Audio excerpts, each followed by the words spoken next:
É o Bob Blinder,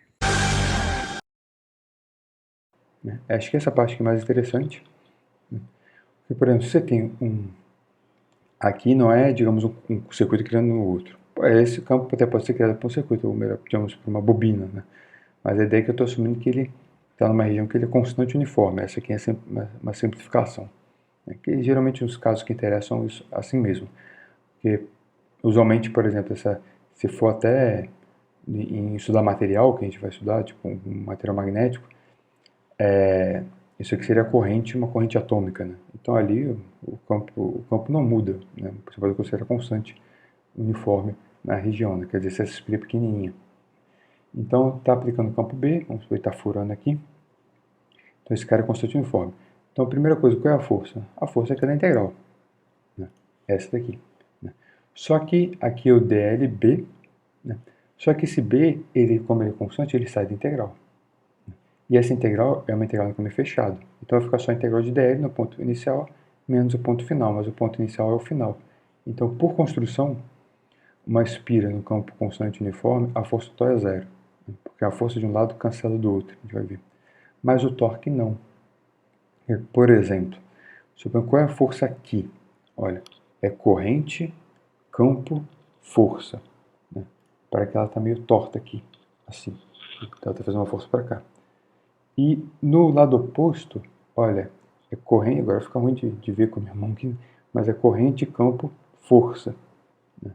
Essa força vai estar aqui. Repara que elas se anulam, né? Então por isso que a força total é zero. Mas essa força puxa para cá e outro para lá. Então esse cara, a espira está fazendo o quê? A espira vai tentar girar, né? Girar ao redor de um eixo aqui. Mas fala, mas os outros podem cancelar? Não, porque aqui eu nem desenhei. Mas se você for olhar aqui, olha, é corrente, campo, força. Aqui essa força, digamos, é para dentro e essa força aqui vai ser para dentro, né? Então essa força aqui não fazem girar, elas apontam mais ou menos assim. E aqui sim, aqui ela faz girar. Então ele vai rodar ao redor de um eixo mais ou menos por aqui, né? Então o que é o torque, né? Então o torque é num pedacinho aqui, né? É o produto lateral é o momento de força, né? Então o produto lateral de x com a força, aqui no caso dF, né? Então dF seria essa brincadeirinha. O torque total você vai integrar isso aqui, né? Mas aqui vamos usar o mesmo resultado. Esse produto lateral do produto lateral, então o produto escalar do primeiro com o segundo, e o do primeiro com o terceiro, o segundo sobra, menos o primeiro com o segundo e o terceiro sobra, né? Então aqui é A, B, C. Então aqui eu botei A, esse aqui era esse cara, o, o, o, o B aqui é o DL, né? O B é o C, né? Então por isso fica aqui meio confuso. Mas está aqui. Então ficou o produto escalar de B com X e aqui o X com L. Aqui sobra o B, aqui sobra o DL, né? Você vai integrar, beleza. Vai dar as duas brincadeirinhas. Aqui já é bom. Aqui, repara que eu botei DL, que eu botei DX. Mas a ideia é que dizer assim, que o DL, que é tipo é o cara que você está integrando na espira, esse X é o ponto aqui na espira, né? Então esse X é o ponto, né? O DX é o que você está andando. O DL é X mais o DX menos X, né? Quer dizer assim, o DL é o DX, é o incremento que você está dando no vetor X, né? Que essa integral aqui é trivial, né? Isso aqui é x dx mais y dy z dz. Então, digamos, x dx é 1 meio de dx ao quadrado. Então vai ficar x ao quadrado no ponto final menos x ao quadrado no ponto inicial, mas isso aqui é um circuito fechado, né? Então isso aqui dá zero. Acompanha x, y, z. Então essa integral daqui é trivial. Agora essa daqui não. Essa daqui é a parte que interessa pra gente. Vamos mexer nele aqui. Então aqui, olha, eu vou abrir esse produto escalar só para... E aqui um exemplo, né? Esse cara aqui tem o componente dx na direção y, dy na direção j, dz na direção k. Então, vou pegar só o dx aqui, não botei o vetor. Mas quando você fizer isso, repara que você vai ter um produto assim, x dx, igual você teve aqui, né? Então, esse aqui não contribui, né? Então, por exemplo, quando você for integrar x, quem vai contribuir é o y e o z. Quando você for integrar o y, vai contribuir o x e o z. Quando for integrar o z, vai contribuir o x e o y, né? Só para ficar claro. Então aqui, por exemplo, vamos supor, nesse caso do x, você vai ter que integrar y em x e em x. Então você precisa do caminho, né? para você ter essa função y como função aqui de... E aqui eu esqueci de... Aqui eu escrevi errado. Y como função de x e z como função de x. Desculpa, aqui é x, né? Isso eu deixei. Eu sei até o erro, porque antes eu tinha feito com z. Né? Depois eu achei que o x ficava melhor. Né? Então aqui é x. Está errado. Ok? A ideia, por exemplo. Então, quando você vai fazer isso para o dx, para o dy, para o dz, a questão é que tudo que não vai dar zero, ela vai ser integral assim, um esquema de jeito genérico. Só para botar letras bacanas, esse aqui é um xi e aqui é um eta. Né? Então, por exemplo, y, aqui z, com função de x, dx. Né? Ou seja, esse cara é diferente desse. Então é z e aqui é x.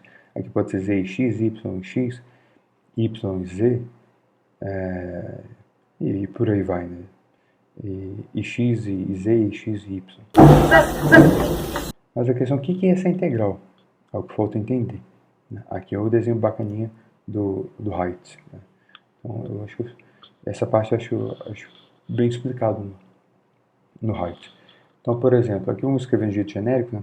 Esse aqui pode ser, digamos, x, y, e por aí vai, por aí vai. Né? Então, qualquer um aqui. Então, um zeta e um eta. O que é essa integral? Primeiro assim, o que você está fazendo? Lembrando que seu circuito é provavelmente tridimensional. Né? Você expira. Né? Quando você está fazendo essa integral, olha que aqui você só tem dois caras. Né? Então, vamos pensar que aqui é z, x e y. Quando você está integrando, por exemplo, x, y. Né? Aqui vamos supor que aqui é x e aqui é y. Então, você está pegando esse cara, projetando aqui. Olha por cima, né? Esse cara vai fazer uma sombra. Aí aqui ficou um caminho no plano x, y. Aqui, digamos, x, y. Aí você pegou aqui, não vamos fazer igual estava lá, né? Então aqui digamos, deixa eu ver, y, não, vamos dizer assim, aqui é x, aqui é y. Então aqui é x, aqui é y, beleza. Então você está integrando x em termos de y. Vamos fazer assim, essa integral fechada. Então esse circuito, o que significa essa integral fechada? Significa assim, você pegou aqui, é que o eixo está torto, né? Você tem, esse cara seria o x como função de y. Então x é uma função de y, mas, na verdade não, são duas funções. Né? Você tem uma integral, esse circuito que é isso, vai de a até b aqui. Então você tem uma integral que se chama de x1, seria o x1 como função de y, do a até o b, e depois uma função 2 do b até o a. Né? Aí você fez o caminho fechado. Você tem que quebrar em dois porque isso daqui, como todo, não é uma função. Né? Então você tem dois, do mesmo valor aqui de y, você tem dois valores diferentes para o x. Então aqui você foi e aqui você voltou. Mas a questão, o que é essa integral? Então daqui até aqui você está integrando essa área aqui embaixo. Lembra que o eixo está ao contrário. Né? Eu não estou integrando esse cara como função desse, estou integrando esse como função desse. Então não é tão bom assim a figura do livro. Né? Então aqui é essa área toda. E quando você volta, você está calculando toda essa área aqui embaixo. Só que esse tem uma direção e o outro tem outra. Então essa área de baixo é menos. Né? Na verdade, quando você subtrai, o que sobra é a área que está aqui dentro. Então essa integral é a área aqui. Né? E repara como eu estou integrando uma direção muito específica. Né? Eu falei que eu estou indo aqui e voltando. Eu poderia estar fazendo o contrário. Né? Mas aí eu ia trocar o sinal. Mas do jeito que eu estou fazendo aqui, repara que eu vou usar a regra da mão direita. Então, por exemplo, se aqui é xi e aqui é eta, é para que eu estou integrando assim, né? Então, saindo do xi e indo para o eta. Saindo do xi e indo para o eta, então meu dedão está na direção do zeta. Esse cara é zeta. Então eu vou chamar essa área de a zeta, né? Seguindo a regra da mão direita. Então é a área, digamos, associada à direção que eu não estou mexendo, né? Então se aqui é x e y, seria a direção z. Né? Então aqui seria, se aqui é x e aqui é y, essa área é a projeção aqui, é a área no plano xy, então eu chamo esse cara de A, de área, né, na direção Z. Então, guarda isso, e você pode fazer para todos. Só que eu fiz ali como se fosse, digamos, x na direção y. Mas aqui, por exemplo, na integral da componente do x, do torque, aparece y como função de x. Mas repara que é a mesma coisa, você está calculando a mesma coisa, só que agora seria assim, y como função de x. Então agora se você faz... Eu que estou cortando. y como função de x, você está fazendo a mesma coisa, só que você está invertendo, né? Aqui esse cara como esse, agora esse é função desse, agora esse é função desse. Então você está invertendo a direção. Então essa integral ela vai dar menos a zeta, seria o terceiro. Né? Aqui no caso então é menos, aqui quer dizer assim, um zeta aqui é menos z. Então esse cara vai dar menos a z. Agora esse aqui dá certinho, né? Porque, quer dizer assim, vale regra tipo da mão direita aqui, né? Então aqui é o zeta é y. Então esse cara dá menos a z e esse cara dá mais a y. Então é menos a z mais a y. Então olha que parece um produto. Esse a, z, a, y é um negócio que eu estou definindo, né? Que eu estou chamando assim. Porque eu vou montar tipo um vetor, né? Seria componente x, componente y, componente z de um vetor seta a. Né? Mas o que é essa seta a? O que é, digamos, a componente z da seta a? Você pega aqui x, y, integra. Né? Então, essa área daqui, no plano xy, né, calculada nesse sentido. Né? Essa é a componente z. Né? Repara que esse mesmo circuito, vamos supor que você projeta ele agora aqui, nesse plano. Vamos supor que é x, y, z. Aqui vai ficar uma bolinha. Aqui. Então, essa bolinha assim, integrada assim, ela vai te dar a componente daqui. Então, vai te dar a y. Né? E você pode projetar ela aonde? No fundo. Né? No fundo vai dar mais ou menos parecido com o que está aqui. Né? Então, esse fundo é esse com esse. Nesse sentido, ele vai te dar a componente AX. Então, você tem a componente AX é YZ do vetor A. Você calculou. Então, esse aqui seria o produto vetorial de A com B, X. Né? E por aí vai. Né? Então, a componente é x, é y, z, nesse sentido. Então, se você tem circuito tridimensional, você faz a sombra dele, né? No plano xy, no plano zy, no plano zx. Né? Seguindo a mão direita, você tem Claro que você vai ter o seu circuito do jeito que for. Né? Então, você vai projetar, vai ver se o seu circuito está na direção certa ou na direção errada. Se tiver na direção certa, o componente vai dar o componente certinho. Se tiver na direção errada, vai dar a área certinho, só com o sinal oposto. Essa é a brincadeira. Aleluia!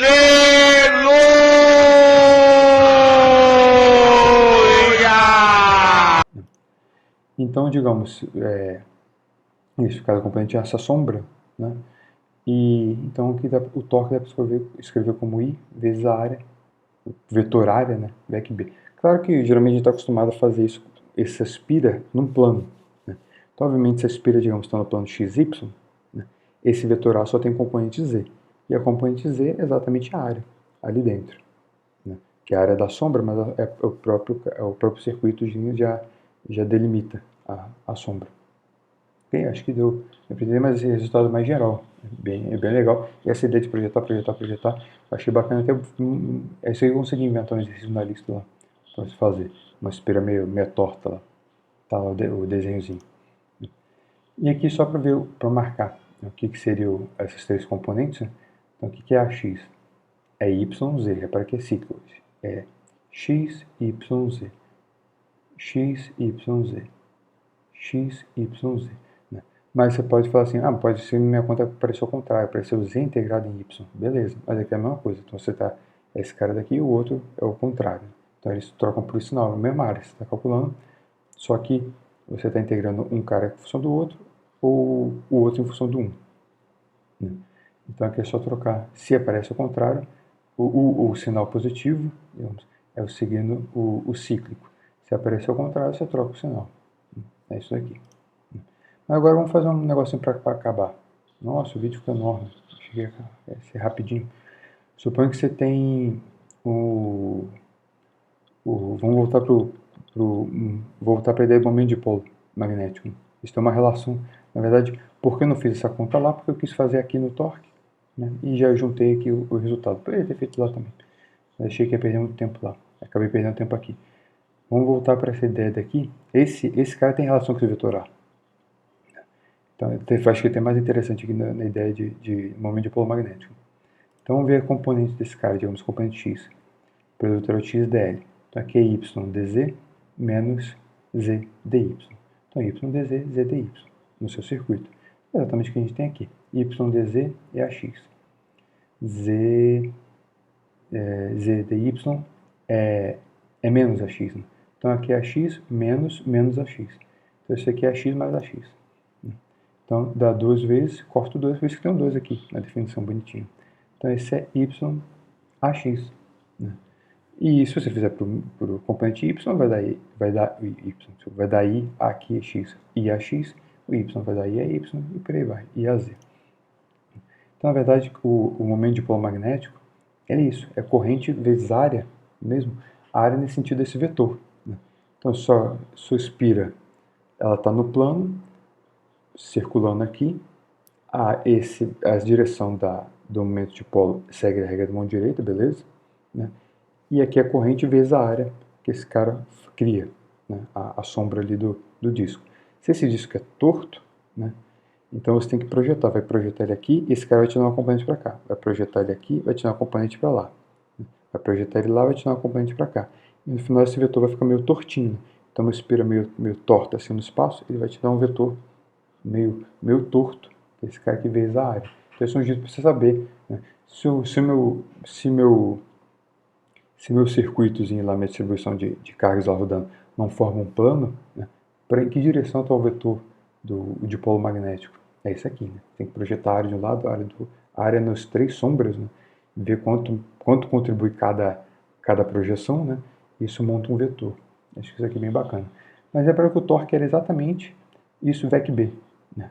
Então o torque é simplesmente isso. Isso aqui é um resultado universal para um campo constante uniforme. Né? Dependendo do que seja o circuito, né? É o Mi VEC B. Bacana. Então a gente já calculou, digamos, um momento de polo de outras coisas lá, que a gente fez na outra semana, de esfera, de bola, de coisas lá rodando. Se você aplica o campo magnético, você sabe calcular o torque direto. Né?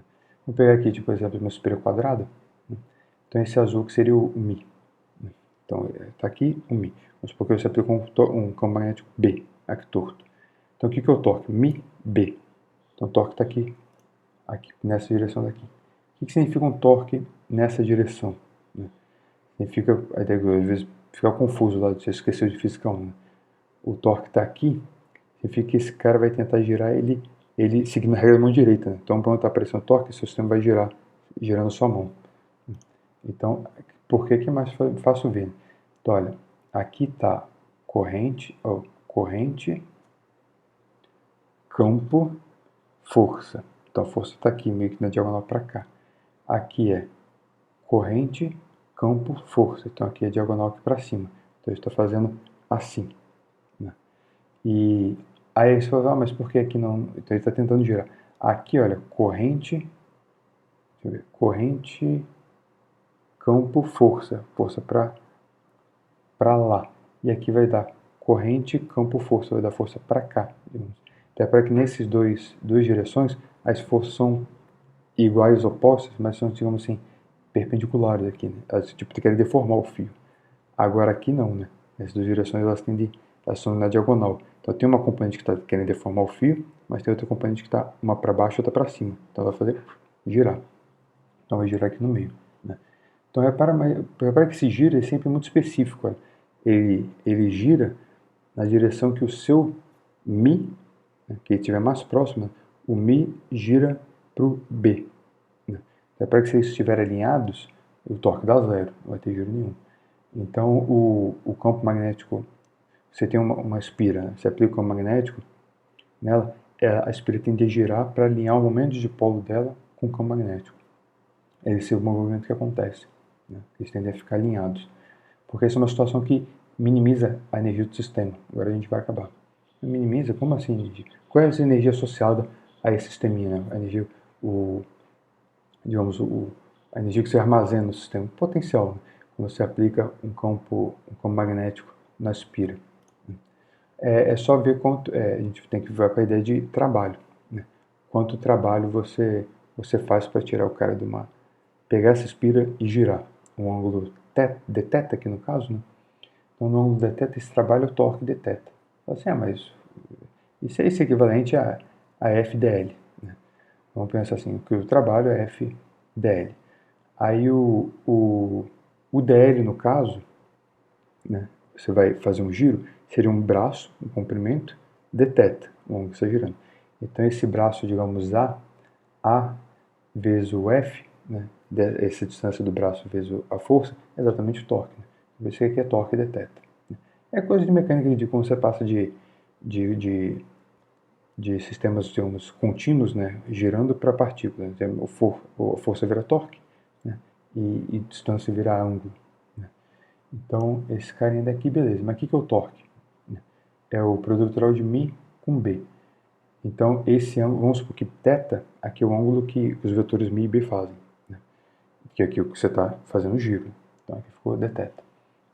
Então, você pode definir uma energia, né, você integra esse cara aqui uma integral indefinida. Né, é constante, eu vou jogar fora para fixar o zero. Né. Então, você vai, essa energia ligada à energia que você precisa, digamos, o trabalho que você precisa para fazer esse giro, vai dar essa integralzinha, dá menos, porque a integral do seno é menos cosseno, então ficou cosseno μ, B, cosseno θ. Então, essa aqui seria a energia associada ao seu sistema quando eles estão em ângulo θ. E, então, não preciso agora que eu já fiz a integral, não preciso do θ. Né? Esse μ, B, cosseno θ é o ângulo que faz entre os dois. Então, isso aqui é o produto escalar de μ com B. Com sinal de menos. Esse sinal de menos aqui é importante. Então, aqui fica claro que a energia é menor quando eles apontam na mesma direção. Né? Então, dá menos módulo μ, módulo B. E então, essa é a situação energeticamente favorável, então onde ele tende a ficar. Né? Qual a situação mais, digamos, instável do seu sistema? Né? É eles serem antiparalelos. Né? Então, aqui seria um oposto ao outro, que ficaria mais μB. Então, nessa situação, você vai aplicar o campo, ele vai ficar assim, não tem torque, né? Ele não gira, porque eles são antiparalelos, e o torque vai dar zero. Mas se você soprar, esse cara, a aspira mexer um pouquinho, ela vai querer rodar. Beleza? Acho que esse daqui é um negócio que é muito importante em mecânica quântica. Né? Essa energia associada ao seu sistema aparece do mesmo jeito. Não assim, né? Aparece direto a equação de Schrödinger. A gente vai usar isso também aqui no nossa última semana. E análogo do campo elétrico. Né? Quando você tem um dipolo, aplica o campo externo. Se aqui é um momento de dipolo, campo elétrico. O sinal de menos também. Né? Eles tendem a alinhar. Beleza, direitinho. Lindão, né? E acabamos. Né? Então acabamos esse primeiro vídeo. A gente só tem mais um vídeo. O outro vídeo, absolutamente banal, Física 3, né? Que é a forma integral de lei de Ampère. Só para dar uma revisada, ou as coisas que não estavam tão claras lá, ou que você já esqueceu de Física 3. Beleza, galera? Então falou aí, valeu e fui!